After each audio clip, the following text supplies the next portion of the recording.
Welcome to Michigan Sports and Spine Center, Michigan's top physical medicine, rehabilitation, and regenerative medicine specialists. We are a team dedicated to providing you with the very best in patient-centered care, including personalized, cutting-edge treatments for all musculoskeletal injuries. Visit one of our convenient Metro Detroit locations to get started with a comprehensive exam, pain management, biologics treatments, EMG testing, and more.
Maybe I do need to pass on what's going on.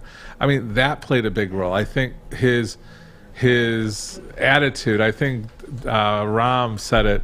He's still not giving the tips that he's giving certain players like Thompson, Justin Thompson. Did you hear that? No, one? I didn't hear that. Go ahead. He still has his favorites in the PGA to help His out friends. how to get around the Masters. But I know him. I've been able to meet him. I know people that was in his foundation from the very beginning. And people don't know this, and he does not advertise it. But this guy, like with my kids and the charity that we have, what Tiger has done privately has changed lives like beyond. Like he's always been charitable. His dad was big on it. There was a guy, Doc Sims, that is a local guy here who helped a lot of individuals get out of the streets to college and professional. And he was part of that. So I got a little bit of an insight to the charity work that Tiger's always done. And the thing is, it's now starting to spell out. But if you really research him, the tentacles that he's put out and what he's done with his name, I mean, hats off to him. I wish I could do a thimble of what he's done with Athletes Unlimited. But you are. I would say Tiger Woods is a little more well-known than you. I don't want to knock that at all. But you're in the space. You have, yes, Athletes Unlimited that was the hero of the month last month.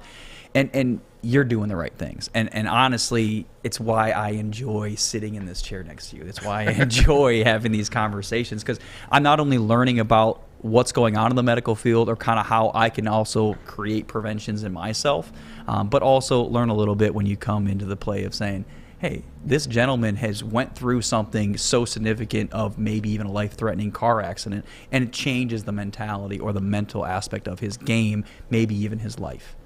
Yeah, I mean, it is. I mean, and to be honest, fortunately, I get to see it on a daily basis. I'm not in the hospital as much, but all of us, all the local heroes, the whole thing with COVID coming through, it has changed our culture. And to see Tiger still fighting, it's not that people aren't giving up, but there's just a different drive going on, which is a little, I don't want to get on that soapbox, but it's a little concerning that people don't have that drive to succeed. They have that little more laid back attitude. You're talking about Tiger, who could easily just walk away and be the greatest. Right off into the sunset. His name is still making him, I mean, everything. Correct. He could do whatever. And this guy's saying, no, I'm waking up every day. I had a horrific ankle injury where it was almost amputated, to the point that he had infections, had compartment syndrome, had complications, and still fought through it to come out a year later to compete at the highest level. So what if he was 12 over? He was there, he was present, he did the rounds. And he actually, I heard a rumor that it was mostly Charlie that strongly encouraged him to do that and what to wear. But we won't get it. That was part of my glue to the TV. Exactly. So that's not firsthand knowledge. That's well. Let's pull up the 5 key takeaways for our followers and our listeners and our viewers to kind of take stock into them. If you want to join us in a conversation, maybe you had 5 different key takeaways of the Masters. It doesn't have to be specific to Tiger Woods. You can always contact us on Instagram at _sports_medicine, or you can find us at Facebook at _A Sports Medicine. And that was the thought leader, 5 key takeaways, sponsored by Michigan Sports and Spine Center. For over 25 years, Michigan Sports and Spine Centers have been providing complete care in the world of sports medicine, rehabilitation, and regenerative medicine, using cutting-edge treatments and dedicating themselves to overall health improvement. Their patients recover at rates well above the national average. To schedule an evaluation or to find out more about their services, call 248-426-9944, or you can visit them online at michigansportsandspine.com. Welcome to Michigan Sports and Spine Center, Michigan's top physical medicine, rehabilitation, and regenerative medicine specialists. We are a team dedicated to providing you with the very best in patient-centered care, including personalized, cutting-edge treatments for all musculoskeletal injuries.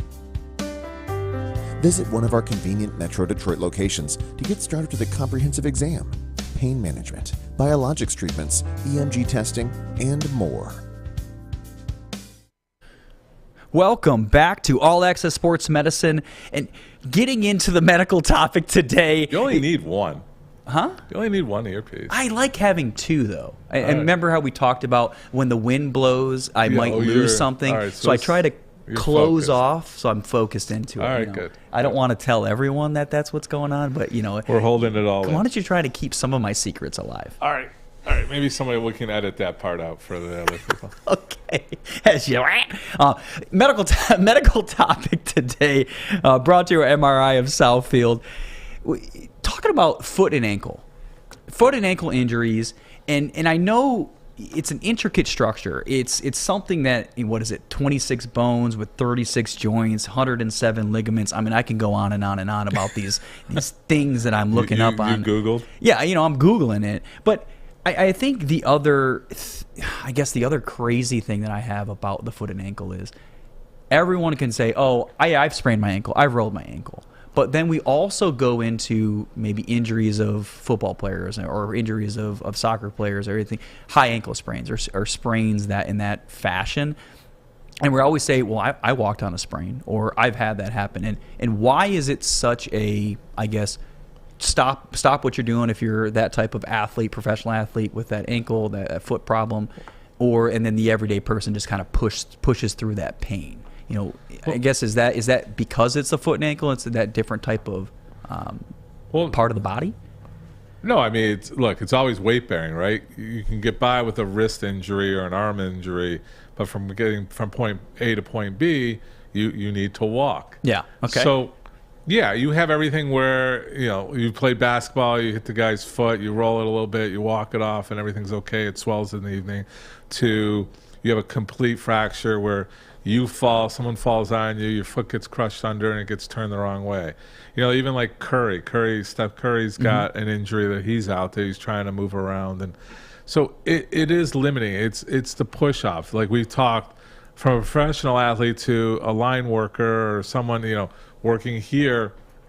It depends on what you're doing all day. If you're on your feet all day, it depends how much it involves your life. Right, so you can have everything from a simple strain, which is when we call strains, they're usually a couple grades, simple grade, all the way to complete.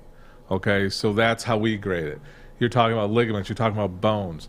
We talk about, do we have the injury of the Detroit Tiger? We'll get into that, but okay. don't want to go too far there. Yeah, don't want to steal that part. But so go ahead. Basically, what you're talking about is the ligaments. It is a very intricate part of your body. It's got multiple. The way it hits your ankle, like when we talk about Tiger Woods, his foot ankle injury. There's two bones coming from your knee down to your ankle, the tibia and the fibula, that integrates into the foot bones. The talus, which is the dome we call it. And then it kind of all has to fit together. When one thing is out, you're off kilter. Like people say, I have flat feet, I have plantar fasciitis, I have a hammer toe, I have bunions. All those things are affected. Would you say maybe bone spurs, ankle spurs, is that I guess bone spurs, heel spurs? Is that part of it? Well, heel spurs is off the heel itself, and then people are like, I get plantar fasciitis. What is plantar fasciitis? It's a fascia. It's a ligament type of ligament going between your toes all the way to the heel. Okay. And it attaches and it fans out. So you can get an irritation where you get a bone spur where you're constantly walking on it, irritating, which causes the inflammation, causes the plantar fascia to light up, and you just have a bad cycle. And then you have this needle that we inject into there, oh my goodness, which is one of the treatments, and we do PRP and stem cell. Actually, a lot of the foot doctors use PRP very regularly because there's so many ligaments and small joints, and it's been very favorable in the treatment of all these things. So we've actually advanced PRP in foot and ankle injuries probably further than other joints. Okay. And we talk about knee, we talk about shoulder. Okay, I think is that a type of prevention, or is that a type of, I guess, injury for older people? I know that a lot of times people are spraining their ankles. It happens all the time.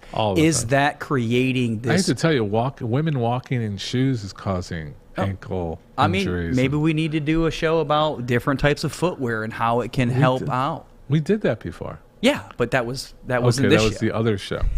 That was the other show. But yeah, okay. And let us know. Correct. There you go. Yeah. Footwear, women versus men's footwear, and what they have to suffer with that we don't really appreciate. Okay. All right. And then so I guess if you want to talk about, I'll get back to my other part about age, but going into the footwear, we're talking stilettos and things. You're saying no go, don't do them. Oh gosh, I women out there, I can't say it in public, but I applaud some of the heels that hold up to some of the things I see. Yeah, it's wild to me. I can't even stand on my tippy toes, let alone walk blocks with them. Yeah, you know what I mean. Well, I think Shaq does a nice commercial about people walking in other people's shoes, but that's getting obnoxious. I think what let's get back to what we're talking about with the foot and ankle injury. There's a lot of structures there. There's a lot of injuries to be there. A lot of times people are like, what can I do for prevention? I tell people just come up on just doing toe ups, right? So if you put your foot on a little platform and you're just raising it up, 20 times. I tell people to do it while you're brushing your teeth. But is that for my foot or is that for my Achilles? Is that for my... No. That's for your foot. Okay. Foot, ankle. You're stretching. You're thinking of stretching the Achilles. When you're going up and down on your toes, the foot gets weak. If anyone who wants to do it right now, just get up on your toes and try to go up and down on your toes without holding on to something. Most of the time, you'll lose your balance after the third And that is because of foot strength and not my calf strength. More of your foot strength. Really? Yeah. Oh. Well, see, every week I say this. I learn something new every week. I would be 100% on the other end on that, saying that it's my calf, it's my shin, it's that is what's keeping me at that level. It's called a toe ups, right? So you're using all the anatomy of your foot to elevate, right? So I promote non-impact sports or non-impact activities like ellipticals, bicycles, all that. The other side to that, the criticism to me is that you're not getting that foot force. You're not getting that play. Like when you're running, you can't help but to utilize it. You know I'm going to ask this question. Which what one? about the naturalists, the individuals that say, I run without shoes on, or I do everything without shoes. My feet are strong as an ox, and that's the reason, that's the science behind it. I mean, I don't want to get you into that realm, but, You can't argue it. Really? Yeah. So your foot is taking all the pressures. Our Nikes and our air cushions and all that, it's all because of the injuries to the foot, because you are running barefoot, is the reason why all these things have been invented. Okay. Right? So there's a double-edged sword. But if you start doing these other things where you're aware of your foot injuries, because as you age, there's a balance issue. A balance issue is because of the weakness in the foot. If you have a side weakness or one side is weaker than the other, that's something else. Okay. But to just purely lose balance, like I make fun of you. I don't make fun. I evaluate young kids who cannot skip. They can't. That's for coordination and foot strength. They cannot go up and down on their toes. They cannot have a balance. Like all the kids, all my higher level athletes, that's what I started training. It's one of the screening things we utilize. Okay. And now I think it's becoming more accepted, but we've been doing it for 25 years. Are there different types of exercises besides the toe ups that will provide me with not only strengthening but also potential stretching / prevention? Well, yeah. I mean, when you have a foot injury, we always talk about doing the ABCs with your big toe. So you draw out your big toe. That works for range of motion and strengthening. But you do want to do some type of resistance activities with, you can do the band work where they go in and out. Those for ankles, going up and down. There's few, but as you're running, as you're doing stuff, jumping rope, you love jumping rope. I love jumping rope. Huge, but you're actually just on your toes. Yes. Right? So you're not getting that full heel strike. When you run, you hit your heel, you go outside of your foot, and then push off. Did you get that? I don't know if I got my No, I get I hope what the viewers got that action. I get what you're saying. Yeah, I jump rope all the time, probably more than I should every day. And so you're telling me that I'm jumping on my toes so much, I need to start having more of I guess a rest day where I'm actually just doing my heel to toe walking, or maybe being on an elliptical to get that stretch on the other end of it. Right. Okay. Doing one thing only creates a muscle imbalance. Okay. Okay, so you being on your toes, if you don't have a balance to that, then you're going to have troubles. Like that will cause tight Achilles. You're shortening your Achilles. Like when women we mentioned are on high heels, their foot is like this. They're shortening their Achilles. Okay. Right? And then they're going to go to their gym shoes, and then they have, that's where a lot of times the pain starts. That's when it starts. Or the plantar fascia. Things like that. Again, you're just a and I wasn't prepared today. Just either, a wealth right? of knowledge when it comes to that. You're making fun of me. I need to make more shows where I just say, hey, what are we doing? You know what? I put together all this stuff where this is what we're going to talk about. You ready for that? Yeah. No, that is slide in your personal. There you go. That was the medical topic of this week's All Access Sports Medicine. We didn't even get into the injury. Well, we have the injury report afterwards. Oh, sorry. Okay. And so when we come back, we will have the injury report brought to you by OMPT Specialists, but that was the medical topic by MRI of Southfield. MRI of Southfield has been at the forefront of providing advanced open MRI services for Metro Detroiters for over 20 years. Their state-of-the-art Hitachi Oasis open-sided MRI system provides patients with a spacious and comfortable experience while providing the highest quality imaging for you and your physicians. To schedule an appointment or to find out more about insurance and pricing, call them at 248-354-5511 or visit them online at mriofsouthfield.com. When you need an MRI exam, come to the facility that makes your comfort and exam quality top priority. MRI of Southfield provides Metro Detroit's most advanced imaging while maximizing patient comfort. Our truly open Hitachi Oasis system features an unobstructed viewing angle and the most accommodating patient table that no other MRI system allows. Patients and their doctors enjoy fast results without compromising safety, performance, or efficiency. Contact MRI of Southfield today to schedule an appointment or to find out more about insurance and pricing. Good afternoon. Evening. It's evening already? Dude, it's 5:30. Well, okay, it's evening in Eastern Standard Time. We are national. I mean, people can see us from all over the place. Hopefully, Jordan's watching out in California. Hopefully, but Jordan is not here today as our. I'm going to call him a celebrity guest. But we do have Jeff Goble, PGA coach at Fox Hills in Plymouth. Correct? Fox Hills Golf Course in Plymouth? Yeah, I mean, Jeff was such a big deal. Where is he? Is Jeff on? Can he hear us? Can he see us? There he is. Hey, how are you, Jeff? I'm doing great. Can you hear us? I got my jump rope right here. We got the technical difficulty going. Yeah. We fixed that. Basically, he's at Fox Hills. Yep. They built a whole program for him. Okay. So, hold on. Okay. They built it as in for him to say, hey, you're a part of this Fox Hills and part of this program, or this is your area. Let's just have you do what you do best, coach. He is an amazing coach that they wanted to entertain and bring him to Fox Hills. So they built him a whole training center. Really? Yeah, which is pretty cool. Is it in the basement of the place? No, it's like out by the range. It's a whole building. I think I'm hearing Jeff giggle on the background. Jeff, you there? Yeah, can you hear me? Oh, we can hear you now, Jeff. Can we see him? So happy to have you on. You know, Doc. That's the best background you could do. All the stuff, all the cool stuff you have in there. I've been teaching all day. Yeah, let the guy. He's got cool stuff out there. Well, maybe we're going to have to do a show at your location, Jeff. How's that? I'll show you the bay here in a couple minutes. I got my jump rope there right here. So I have the kids jumping all the time. Have you seen any of my stuff? What's that? Have you seen any of my jump rope stuff? I have not. No, Are you an expert? Yeah, you know what? No, that's his TikTok thing. Adam's trying to become one of the most famous jump rope. He's actually pretty cool. He's got like effects and I don't know what you call it. But you give me a song, and I can jump rope to it. We'll just say that. Nice. Yeah, but we're not here to talk about my jump roping abilities. We're here to talk about your abilities and really the focus that you've been having within the golf world. I'm hearing that you are the primo PGA golf coach across the whole state of Michigan. He's well sought after. Yeah. Who's that young kid you helped out? I'm a busy guy.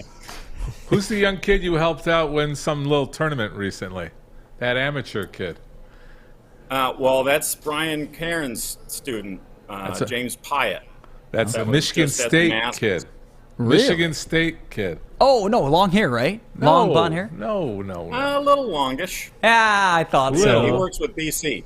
Okay, So all I right. helped him out with some equipment back in the day, but he's going to make it, I think. Yeah, So- he didn't do so well at the Masters, but he did Well, pretty. he's Well, at the that's- Masters. That's Yeah, how I you mean- look at it. As far as his numbers may not have looked that impressive, but he beat 44 guys on Saturday or on the second round on Friday. Yeah. Woo. So he No, the kid was bounced great. back really nice. If you think about it, he's got Tigers in the group in front of him. He's playing with Hideki, the last year's champion, and Justin Thomas, who both have quite a big following.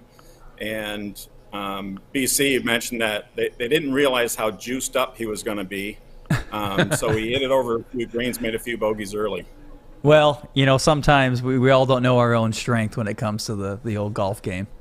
No, but yeah, I mean, hats off to Michigan State and him just making it. But we kind of want to get into. I talked to you a little bit about DeChambeau and Tiger, so we want to start off with the positives with Tiger coming back. And we talked about the mechanics. Everybody's so interested into golf right now. I mean, we both know that the viewership, because Tiger announced he was playing, And Bryson having his surgery coming up and things like that. Yeah, but the people that actually watch the Masters is usually large, but it was enormous. It was worldwide because of that. Correct. So to talk about the foot plate forces for Tiger, just to talk, we're pushing on foot and ankle right now, and you're an expert in how we deal with that. I mean, what do you have to say about Tiger just getting around 4 rounds in for the Masters? Well, I think he's very fortunate that it wasn't his left leg. If it was, I don't think he would be playing. It just can't take that much force into the ground and then push off to rotate. That it was his right side was probably, a blessing if there is such a thing. But his swing overall looks amazing. Did Do you think- he do any speed, like slowing it down a little Yeah, it bit? looked like he changed Yeah. his tempo on it. Yeah, I mean, I think your body's instincts will tend to do that for you already, right? Okay. So, I mean, your body governs your speed until you put it into some kind of force like what Bryson's been doing with his speed training. It's not going to have, he's not going to have the speed unless his body knows it can take it. So I'm sure he's testing to see what he can do, but for the most part, he's just kind of staying in control, trying to stay injury-free more mentally, which, he's been, if you remember back in 2008, he did a pretty amazing thing, maybe one of the greatest, things that ever happened in sports, winning on a broken leg, winning the U.S. Open. Right. And having to play a fifth round to do it, had to do that, the extra 18 holes in the playoff. Yeah. The other thing I didn't bring up about Tiger before is that this time off with the ankle injury, he was having a lot of back injuries, right? His back was bothering him. He had mild surgery when he was off to fix that. And his physique, his core strength looked amazing. I mean, he wasn't really in his rotation. He looked solid. Everything was looking good. So, and a blessing, like you said, it was, thank God, it was his right side. But also, he had time to rehab his back, his core muscles. And, I mean, he looked ripped as what I could see. And his rotation looked a little smoother.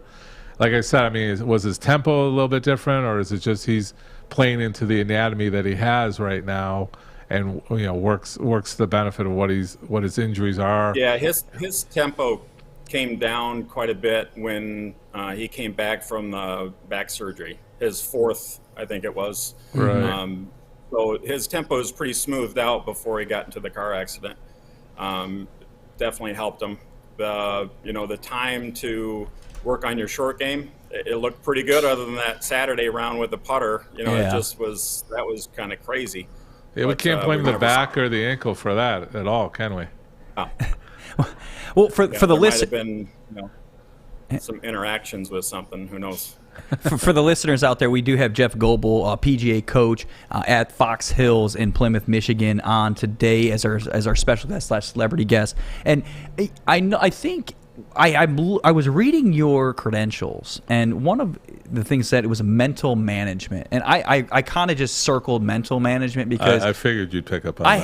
I had to because one, when we talk about Tiger Woods, previous Tiger, man would put on a red shirt on Sundays, and we talk about mental management. He would just mentally manage everyone not to play good, and he would just dominate. So what is mental management? Is that what it is, wearing a different color, or can you give me a little insight on that part there, Jeff?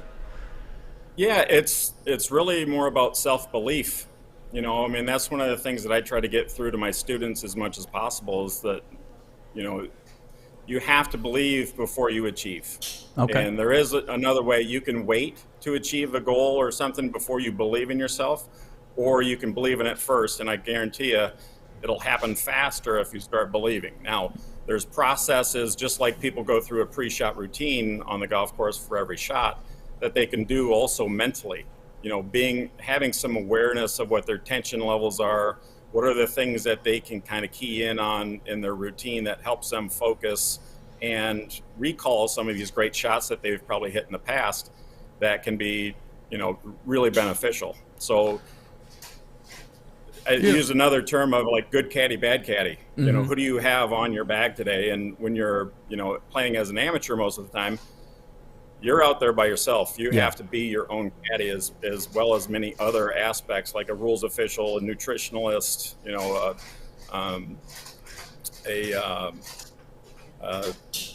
there's just so many different things that they have to manage as well as being the player. Cool. So what kind of caddy would you want on your bag? Somebody that treats you well and talks you up and tries to get you to bounce back from a bad shot or a bad break, or somebody that we all tend to do is get down on ourselves and we speak down to ourselves when we're on the golf course, and that's just not healthy, and you don't tend to bounce back as fast from those experiences.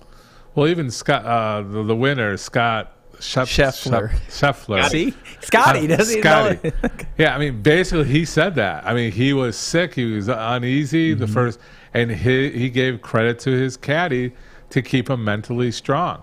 This guy, he's just transformed himself in the last 57 days. That's, his game is there. You can just see how they, like when Smith put it in the water on 12, he just he had to do everything to bring himself back after that hole.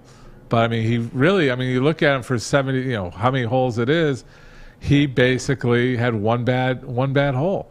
And, he had to have mental toughness to get through it. The turning point in that match was on number 3 when Scotty chipped in. Yeah. Cam had a chance to put the ball on the green from a similar spot. He had a little bit easier shot to get it onto the green. He left it short and it rolled back, and then Scotty chips it in. It looks like things were going to flip and keep going Cam's way because he birdied number 1 and cut the lead, and that shot kind of changed the tide. Yeah. So we have to get into my favorite person, DeChambeau. We love him, but we're here to help him. But I love what our TikTok has said, golf science versus human body science. And, he's going in for surgery on his hand. Yep. They mentioned how he's got a partial tear in his labrum, which we are not surprised. The thing that concerns me the most is the message that's getting out to golfers, right? Tiger Woods is taking golf to a whole nother level with a whole bunch of people playing now. It's the message that's coming out of the PGA for these young players to go. I'm not sure I'm endorsing DeChambeau's message to young players on let's swing as hard as we can, let's beat on our body as hard as we can. What's your thoughts on that? I know we've talked about this a little bit, but again, we're influencing people. The professionals influence our young athletes. And in this day and age, people are being influenced even easier and easier because it's right in front of them. In front of you. Correct. And what kid doesn't want to swing like 140 miles an hour and smack it 300 yards? Everybody loves to hit it long, right? That's and TV sells that. Right, the broadcast sells it. The commercials on all the equipment is always about distance, and it has been for a very long time. I think you made a great point, a couple weeks ago about Bryson and his commitment to science and overlooking the science of his body. Mm-hmm. I think that some of it is the money is so big right now that they don't care to have a long tenure on tour. They have 5 good years, man. They're living on easy street. So, well, look at this guy. He had a good 57 days, and he's moving from the apartment to the big house. Yeah. Yeah, I mean, when you're making that type of money in 57 days, I'm pretty sure we're going to move out of an apartment and move into a home. So. Yeah, but I do honestly want to touch on, the message that's been given to the kids. I mean, a lot of, like when we were young, I mean, golf wasn't something the young people did. Now it is. Now everybody's getting into it. Younger players are getting into the game, and a lot of people of our age are saying, God, I wish I would have played in high school.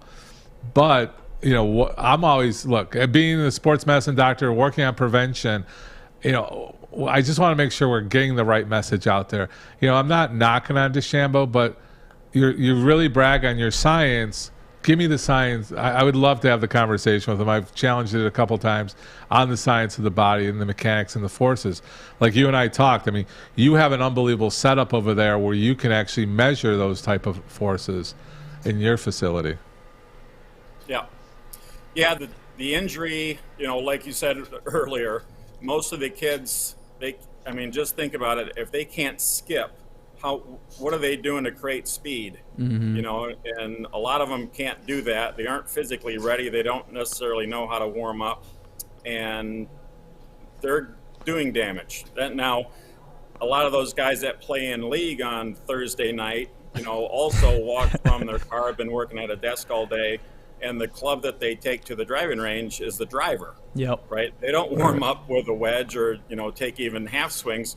They're just ripping out 20 drivers as hard as they can with no warm up and no prep at all of their body. So, no wonder that they can't get out of bed the next day. What a nine hole weekly group. You're going to hit the driver They've five times had at 3 most? cocktails by the 5th hole, though. That's that's their warm up. That's true. And it is concerning about the speed. I've had a lot of times when I go to watch my players at the state championship, the college coaches, the first question they ask after, is there somebody that I should go watch, is do they hit it far? That's the reality of what the game is right now. And it should be, can they go low, right? Can they shoot in the 60s? Are they a good person? But it's actually, do they hit it far? And that's because they think that they can develop that other side of the game and get them to a level that they're going to be really strong and a tremendous player because they play on longer golf courses. And now they got to do all these things to the golf courses to try to make this all better. So I don't think it's helping the game. I think there definitely needs to be a bigger push to scoring and playing it. And the mental aspect, to really, it doesn't matter how hard you hit it. You got to be mentally strong to perform at the highest level. Well, Jeff, we truly appreciate you coming on today, giving us some insight on the PGA, and also all the players out there, state of Michigan, give Jeff Goble a call. He's too busy. Give him a call. Fox Hills. Hey, I need to be talking to Jeff Goble, PGA coach. Can we do a quick scan of your area there? Yeah, I'll show you. We're running out of time here. All right. So here's the bay. There we go. TrackMan's going to be down there somewhere. There it is. Nice. And look who I got here. Ty's there talking to me. Yeah. All right. But then all the camera work. He's got a lot of cameras, different angles. It's constantly. We'll have to. Honestly, we're gonna have to come down, check out the area for you. We do again. Adam's basically asking for free lessons. Hey, sure. If you want to throw me a few free lessons, I'm into that. But trade some jump roping tips. There you go. I will gladly do that. But again, thank you so much. We look forward to seeing you another time. Appreciate the time today. Yeah. Thanks for coming on. Thank you. And that was our injury report / celebrity guest from OMPT specialists who are dedicated to proving you to the best quality care by applying one-on-one customized treatments with the same highly skilled physical therapist for each visit. Each therapist is certified in orthopedic manual physical therapy, or OMPT, an advanced form of physical therapy that focuses on treating the cause of pain, not just its symptoms. To schedule an evaluation, give them a call at 248-353-12 7234 or visit them online at omptspecialist.com. At OMPT Specialists, we focus on you by providing one-on-one care. And that's when you see the real results. When I consider the one-on-one approach to physical therapy, I was really happy with that idea. We had been to several other physical therapy clinics, and OMPT just really stood out. From back pain to post-surgical recovery to chronic pain, when your doctor refers you to physical therapy, opt for OMPT Specialists. Welcome back to All Access Sports Medicine. I'm sorry we're quick and fast right now, but I have to bring in Chris Perry, Hero of the Month for the Jamie Daniels Foundation, Executive Director. Honestly, so happy to have you in the seat. We call that the true celebrity chair. So welcome today. I think we got to put your microphone on. All right, it's all right. I think you're good now. Okay, I'm good now. Okay. Yeah, there you go. Go ahead. Well, thanks for having me. That be a Hero of the Month. That's quite an accomplishment, and we appreciate the exposure giving the Jamie Daniels Foundation. Yeah, happy to have you here. We had Ken Daniels here last week, right, but wanted to bring you on too to really give us some insight on the Jamie Daniels Foundation. Okay, just a warning: I'm not as entertaining as Ken. We all stories. He's got a lot of stories. He does. He's an encyclopedia. Paths. He's an encyclopedia. Yeah. Yeah, we always try to get ourselves ready for those types of interviews and things like that. But we're ready for you. Let's back up. Let's talk about what it is and what they're trying to accomplish. Correct. For the viewers for the first time. I mean, Ken was able to express it. Maybe for the viewers this week, you can what is it for? And like I mentioned before, I want to talk about the programs that are being set up with the money that's being raised at the university levels. That's fantastic. So, I mean, as Ken mentioned, this was named after his son, Jamie, who passed away when he was 23 years old, about 5 years ago, of an overdose. He started this foundation, and the two co-founders, Ken Daniels and Lisa Daniels Goldman, started it with the mission in mind of one life lost is one too many. Mm-hmm. And focusing on ways to provide programming and support for teens and young adults and their families that are struggling with substance use disorder, because they didn't want any family to go through the same tragedy and the same experience that they did. So our focus is really on that age group between 14 and 24. Mm-hmm. Kids, teenagers, young adults who are struggling with substance use disorder and their families to get the support they need. So either through prevention, recovery, or stigma reduction. And that big part about that is the stigma reduction. Right? Because that creates a barrier for people to engage in prevention. I can't tell you how many times we've talked to schools or community members that say, well, we don't really want to implement a prevention program because that might lead people to believe that we have a problem. Correct. Well, let me tell you, you probably do have a problem and you're just ignoring it. And it also is a barrier for people seeking recovery. People are ashamed of the fact that they're struggling with this disease. And I call it a disease. It's not a moral failure by any means. But they're struggling with it, and they don't want to pursue recovery because of that stigma associated with it. I mean, Ken mentioned last week that Jamie didn't want his family to know. Mm-hmm. When Jamie passed away, he had to go tell his siblings that their nephew had died of an overdose. Family members. Family members. Right? Yes. Right. I mean, in our community, I did something in China back with the NBA, and China's very shamed. There was a famous entertainer that brought the NBA for awareness. So it's we're not unique to it. It's been an ongoing thing for years. I mean, even when we were kids, and how do we break it up? Because there is that double-edged sword. There is that committee that's going to say, I mean, you guys are very focused on the positive, but still, the school district has to deal with so many other things. They're dealing with the parents, why would you even bring this up? Not to compare sex education, but it's we don't want teaching our kids this at such a young age. Or, it's being implemented, and it's an uphill battle for you guys. You're opening up a can of worms that people don't want to see, but we're being forced to see it by unfortunate situations like what's happened to Jamie. And I think that's a huge point right there. It's talking about if we don't talk about it and then something tragic happens, then we're going to talk about the tragedy. Right. We're here talking about prevention. We're talking about injury prevention so that you don't say, well, what happened? Oh yeah, well I broke my leg, or I'm injured my back. I injured my back. Without the prevention, it won't be able to be solved, or it's not even able to be helped. Right. And that's why I respect Ken and Lisa so much. They're very, very open about the situation they had with Jamie. To bring that challenge into the light, so other families recognize, gee, maybe my son or daughter has a problem that I need to investigate, that I need to get help with. It is, and I don't know the perfect way to do it. And I've been watching Ken since he started this, because I've had my charity. It was Ted Lindsay and us, and we kind of helped him get, how to get the 501c3s, do all those things, and bring on a board, because he couldn't take it on himself. It's hard. It's a hard measure to pick that one. We do a few other charities, but I don't know the perfect answer, and you guys are doing a great job at it. I really like the university thing, where you have an outlet. I don't know if it's the kids' friends that are more aware of it. I know my daughters are in college right now. They talk to each other more, and the roommates texting the mother for awareness things. Right. And sometimes they don't want to hear it. You're off to college, that's your 4 years, you're going to have fun, you'll mature after. I always say this, that we can always find the right things to say to justify what we're doing. And by ignoring, as a parent, as a loved one, as a friend, I don't want to open that can of worms. They're going to come at me. I'm going to look stupid.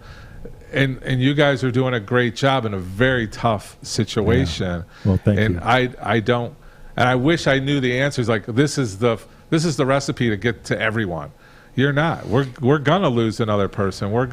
We do it every day. I mean, they pick on the pharmaceutical company. They pick on the physicians. They pick on everything else. I think the strongest thing is to be awareness of your home, right? Right. The home is the quickest awareness thing, and everybody's busy. It's like, I don't want to deal with it. I know my son started drinking at 16, and I know the drugs are out there, but it's not my kid. And you're like Ken said, I mean, unfortunately and emotionally, he says, yeah, we were that family. And I applaud him for, I'm going to put my heart on the line, and hopefully I save someone. So that's a lot about what we're about here. Yeah. So yeah, but I think the parent has to be an advocate for the child. You know your child better than anybody, and you start seeing things that are a little bit different, or mood swings, or whatever it might be. Yes. You have to investigate, because you're the only one who's going to have that opportunity to. And yes, your child's going to be upset. They're going to get mad at you. I have 2 kids that are in their 20s now. I recognize what it is to go through teenage life. But that's your job as a parent. You have to do that. And you mentioned earlier about you got to keep your home safe as well. And one of the things that we advocate for and we provide support for is making sure that you check your medicine cabinet. Mm-hmm. Because oftentimes that's where this addiction starts, is where kids find the drugs in their parents' medicine cabinet or their neighbor's parents' medicine cabinet. And you might think, well, my kid's not going to do that. But what about your nieces and nephews that come over, or the neighbors that come over, or their friends that come over? Maybe they're going to go through your medicine cabinet. So make sure that you use the appropriate way to dispose of those if you're not using them anymore. Mm-hmm. Right. I mean, I sat on a national board for overdose and drugs. And the big thing, I think is still popular, is that you take whatever medication you can find in there, put it in a bowl, and you have to take one to enter into the party. Right. And you have no idea what it is. Yeah. It could be a blood pressure medication. It could be a hard narcotic. Right. So, I mean, the awareness it's hard. I mean, I've been at this and helping for a long time because, like I said, our company, we work towards a non-narcotic attitude. Right. Do we prescribe narcotics? Yes. Do we teach on safety? The state's taking a hard knock on it. The president's committees, there's a lot of committees out there that's trying to eliminate it, but the numbers are still growing. The heroin numbers are growing. The street drugs are growing. I mean, I don't know this. Like I said, I applaud you guys for attacking this, but I don't know what the answer is. Yeah, well, I think the education also, our focus is, like I said, is that 14 to 24-year-old. One, because that was the experience that Jamie had. So we often look at situations and say, what can we invest in or develop that would have changed the trajectory of Jamie's life. That's one. The other one is that we're partnering and we're a part of the Children's Foundation. So we basically going after the same demographic, that young audience. And so there's synergies that we're able to create with our partnership with them. The other one that is shocking to me is 90% of the people that struggle with substance use disorder, and there's over 20 million of them in the United States right now, 90% of them started using drugs or alcohol before their 18th birthday. Yep. So think about that for a second. So if we can find a way to start prevention programs or get people back into recovery, and that's what you mentioned about their collision recovery programs, that's what that is set up for. So we have programming at Michigan State University, Central Michigan, Ferris State, and Mid-Michigan, providing a variety of different resources for the kids on those campuses. And it's all really dependent on what they need on their campus. We work with the campus. We don't go in with a set criteria. We say, what is it that you need that we can help you with? So those are 4 universities now, and we're in the process of the next 90 days adding another 3 universities to that roster. Wow. Just to start catching those kids ahead of time. One, if they're struggling, they can go in and find guidance. And if they're two, some of them are coming back, or they're in recovery and they're coming back to school, and they need to have that safe space to pursue their education career, and that's also what we provide for them. And you guys have an event coming up, Comedy Night of Hope, correct? Right. Yeah. Right. So Really tell us excited. a little bit about that. Got about a minute. I'll tell you real quick. It's Comedy Night of Hope, May 1st, Comedy Castle in Royal Oak, a 1:30 show and a 6:30 show. All the proceeds, we have a great lineup of comedians, all the proceeds are going to fund, to benefit a new substance use disorder clinic specifically for adolescents. Okay. Right here in Southeast Michigan. So it's going to be opening in the fourth quarter. We're really excited about that because it's a really needed resource. We recognize that a lot of times we hear from families is, I have a child who's struggling, I don't know where to go. Mm-hmm. That's what this clinic is going to do. And you guys have doctors, medical professionals at that clinic? Yep. Okay. Yep. Yeah, Absolutely. I mean, maybe we could try to get some of those in here and talk about that clinic as well. Maybe that could be a show we could put That'd together. be great. Yeah, Awesome. we'd love to do that. Well, again, Chris, I hate to say it, but we do got to close the show. Thanks for having me. I really appreciate you coming in, having a conversation with us. Thank you again to the Jamie Daniels Foundation. We will be, having this conversation every week for the next 2 weeks, and looking forward to being a part of that Comedy Night of Hope as well. Yeah, look forward to having you guys there. No, we appreciate you being here. And thanks so again, Doc. That was quick. Another quick hour-long episode in the books. This was All Access Sports Medicine. Looking forward to next week. Don't forget, always tune in, Facebook, YouTube, and follow us. Send us your questions. Let us know about what you think about Tiger and DeChambeau, too. Yeah, perfect. Well, are you on my side or not? I'm not on your side, but that's what I said. But with that being said, have a good one. Peace out.